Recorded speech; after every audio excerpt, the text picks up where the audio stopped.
ثبت میکنیم. پیشتر از محمدین 5 تا رژیسور دیگر با من پیشنهاد دادن که تقدیر ما را فیلم کنند. یکیشان روسیه بودن، یکیشان قزاقستان، دویشان قزاقستان، یکیشان قرقیزستان، یکیشان ازبکستان. لیکن هر باری که با من پیشنهاد میکردن که تقدیر ما را فیلم کنند، من با ویها وعده میکردم که من حاضر تیار نیستم. من میدونستم که حیات ما را همان کسی روی نقشه آورده نشان داده میتواند که به مانند من آرزوی بزرگی داشته باشد، علم دل من کشیدگی باشد. چباکی یکی از مقصد اساسی این فیلم همین است که با همون شخصانی که آرزو دارن و امکانیت ندارن چشمه امید بخشد که اگر که زندگی برای شما امکانیت نمیدهد و امکانیت خودتون ساختن لازم، خودتون تشبسکار شدن لازم. برای همین قدر وقتی که محمدین به من پیشنهاد کردن که استاد میخوام که تقدیر شما را فیلم کنیم، پیش از اونه که با تقدیر من آدم شناخته شوند، در فیلم پیمان و فیلم 12 سال انتظاره من کمتر دستگیری کردم برای پیشروی سینمای ما. در این مدت، در مدت 1 سال 2 سال وقتی که محمدین دیگر فیلماش را ثبت کردن، صحبت کرده همراه من، با نزدیکتر شناس شدن. وقتی که وای آدم از درون تقدیر من فهمیدن، کار من فهمیدن، بعد پیشنهاد کردن که من میخوام که تقدیر شما کنا کنم. من در چشم محمدین همین چیز را دیدم که همون علمی که در دل من هست وای آدم به هست. چون که وقتی که همه هنرمند، شما اگر که هنرمند هستید، شما اگر که خداوند تالنت دادگی هست، نه که امکاناتی ندارد که این تالنت در درجه عالیش چطوری که لازمیش پیشنهاد کنید، در دورانتون سخت علم تقدیر میکشید.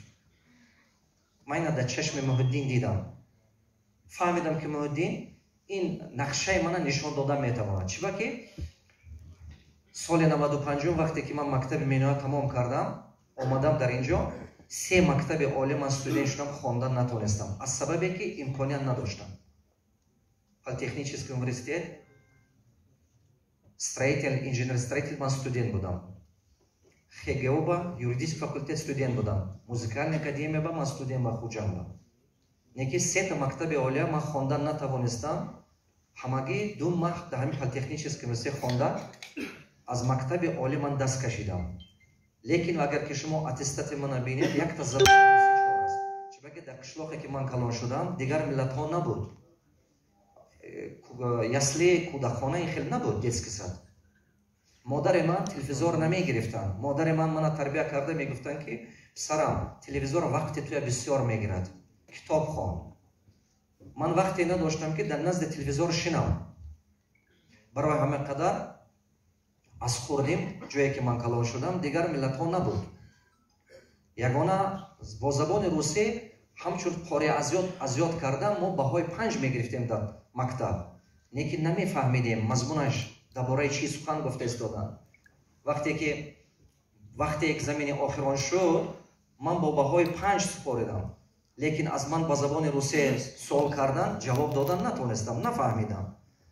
من گفتن که شما زبان روسی نمیفهمید، گفتم نه، در اتستات من یک تا زبان 4 یک تا فن 4 زبان روسی هست. تمام. من مکتب میانه به حد اعلی خواندم. برای همون وقتی که اینجا آمدم آرزو می‌داشتم که من شخص بزرگ میشم، خوانده عالم میشم. لیکن وقتی که شما با تقدیر تماما دیگه چیز نو، پیروهای نو میبیارد، شما بعضا تیار نیستید. هر چیزی که پیش من میومد، من در اون مدت تا سال 95 خودم از تقدیر مینالیدم. میگفتم که ممکن که اگر پدر منم زنده میبودن، ممکن که منم معلومات عالی گرفتم میتوانستم. چه خیلی نبود با من دستگیری میکردن. لیکن همین من علم صغیرگی میدانستم در اون مدت.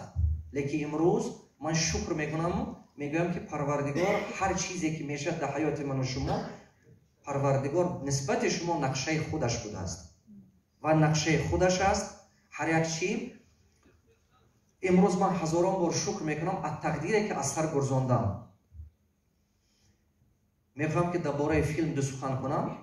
برای که از همین چیز از سرم گذشت، یکم مقصدی که این کینو ما خواستیم که سازیم این بود که با همین خیل جوانا، با همین خیل هنرمندا، با همین خیل علم طلبا، با همین خیل شخصایی که میخواد که در حیاتش موفق شود لیکن وای امکانیت ندارد. ممکن وای امکانیت پولی ندارد، یا شرایط ندارد، یا شخصی ندارد که با وای روح بلندی و دستگیری کند. در همین زمانش با همون شخص ها یک روح بلندی شود، یک چشمه امید شود. دوم، از سببی که من در مهاجر سخت عذابش رو کشیده دیدم، من میدونم که حیات مهاجری چیز است. تا آدم خودش از سر نگذراند این چیز رو باید درک کردن نمیتواند. من خواستم که با تقدیر تمام مهاجران دنیا، علل خصوص مردم ما، یک تاثیر نیک کند. من آرزو میکنم که خلق ما مهاجر برآمده از طلب علم شود، از طلب صاحبکاری شود، از طلب رشدیات شود.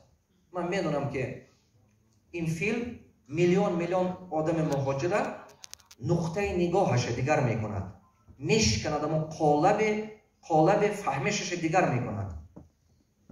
سیومین چیزی که بود، من میدونم که هر یک مادر تاجیک که فرزندش مهاجر در خانه ششته علم میکشد. مقصد من در جای اولی نبود که خودم معرفی کنم به سبب این فیلم. من اوج معرفی کردگی کتابام در دنیا هستم، به این فیلم هم هستم. نه که مقصد من این بود که ملت تاجیک معرفی کنم. ملت تاجیک معرفی کنم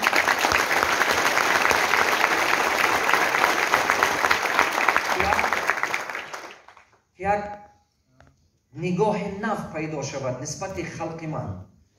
همه مهمترین چیزی که میخواستم که اصلاش قطع هزار سالاش قطع ماند، در نقش مادرم من میخواستم که قوت و توانایی مادر تاجیک در تمام دنیا نشان دهم.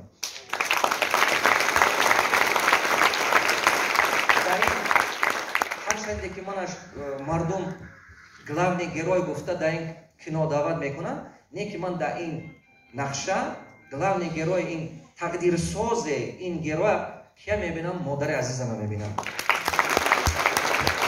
من آرزو داشتم که این کینو میبرد وقتی که مادرم میبینم به چشمشون، نه که تقدیر این بود است که وای کس 2.5 سال پیش از این حیات گذشته، نه که من میدونم که دیگر وای کس در نقشه دل تمام مردم دنیا میمانند. با سیمای همه مادر من خواستم که نشان دهم که خلق من عاجز نیست. خلق من امروز اگر بعضش دستش کوتاه باشد یا که زبانش کوتاه باشد، این که توانا نباشد، کار صحبت دست باشد، نه که از زنش سر کرده، کودکش سر کرده، درون وای بقوت های، درون وای توانای، نه که بهترین هنرمندها هست، لیکن از سببی که وقت و زمانش حاضر نآمده است، همین هنرش دنیا به نشان دادن نتوانسته استفاده است. مقصد من این بود. مقصد اساسی که من داشتم همین بود.